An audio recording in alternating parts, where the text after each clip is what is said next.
Okay, friends, so we need to know what percent of people have IQs above 130. So there's 130. And above 130, well, technically speaking, would kind of go on forever. I mean, it would go... I mean, there's no top IQ. I guess technically there's a bottom at 0, but even that would be really, really, really far away from 100.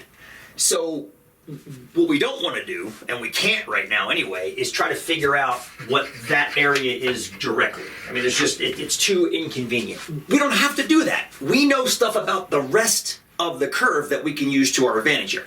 Check this out. This is 2 standard deviations, from 70 to 130.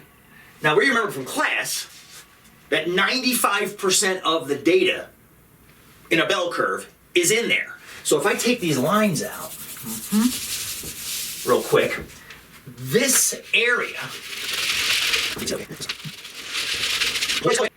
is 95% of the curve.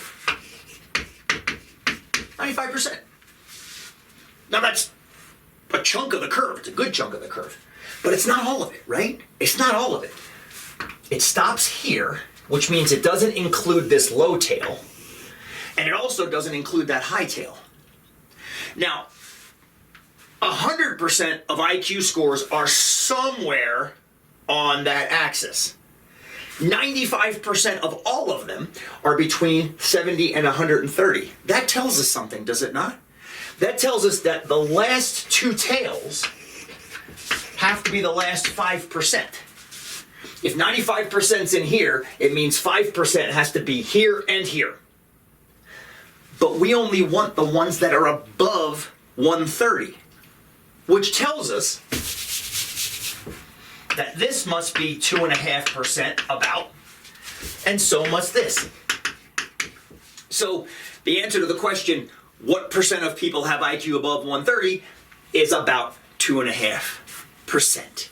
And you could do that all day long. You already know the standard deviation percentages for 1 and 2 standard deviations. You can use them to discern other areas about the rest of the curve, which I'm going to have you do in these last few questions.